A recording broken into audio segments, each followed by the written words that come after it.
പുരുഷന്മാരൊക്കെ അടിക്കുന്നെങ്കിൽ പിന്നെ സ്ത്രീകളെ മൂത്രം, സ്ത്രീകളെയാണ് അടിക്കുന്നത് പുരുഷന്മാരെ മൂത്രം. അങ്ങനെയാണ് ഈ വിഷാരികൾ കൊടുക്കുന്നത്. അത് കടിച്ചാൽ വിഷം തലമണ്ട തലച്ചോറിക്ക് എത്തൂല. നമുക്ക് ആശുപത്രി കൊണ്ട് രക്ഷപ്പെടുത്താം. അവർ പത്തിക്കാരനൊക്കെ കൊത്തിയാൽ എട്ടടി മൂക്കനൊക്കെ കൊത്തിയാലുണ്ടല്ലേ 8 ചെവിട് വെക്കുമ്പോൾ നമ്മൾ വീണ് ചാവും, വായിക്കൂടെ എറിയാൻ പറഞ്ഞു. പക്ഷെ ഇത് ഉള്ളിൽ ചെന്നാലുണ്ടല്ലേ ആ തലമണ്ടയിൽ കയറൂല ബ്ലഡ്. നമുക്ക് രക്ഷപ്പെടുത്താം ആശുപത്രി കൊണ്ടുവന്നാൽ. ഇതാണ് വിഷത്തിന്റെ മരുന്ന്. ഇതവിടെ എത്രയും നാട്ടിട്ടുണ്ട്, ഇവിടെ എല്ലാം ഉണ്ട്. ആരെങ്കിലും ഒരു വിഷം വന്നാൽ പറിച്ചെങ്കിലും കൊടുക്കാം, അവരുണ്ടെന്ന് അരച്ചിലേക്ക് കുടിക്കും.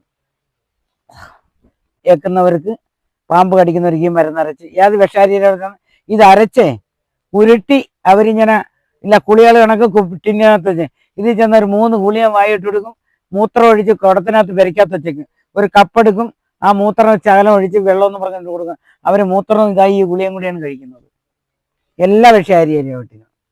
ഏത് ഭയങ്കര മാന്ത്രികന്റെ വീട്ടിൽ ഈ മരുന്ന് അരച്ച് ഉരുട്ടി ഉണക്കി കുളിയാളെ കണക്ക് ഉണ്ടാക്കി വെച്ചിട്ട് ഇതിൻ്റെ കൂടെ കുടത്തിനകത്ത് മൂത്രം ഒഴിച്ച് പെരയ്ക്കകത്ത് വെച്ചേക്കും. അതിൽ നിന്നൊരു കപ്പരെടുത്തോണ്ട് അതിൽ നിന്നകത്ത് ഒഴിച്ച് ആ വിഷം കടിച്ചു കൊണ്ടുവന്ന് ആ മൂത്രം അതിൽ നിന്ന് കൊണ്ടുവന്നാണ് കാലി ഒഴിച്ച് കഴുകുന്നവർ.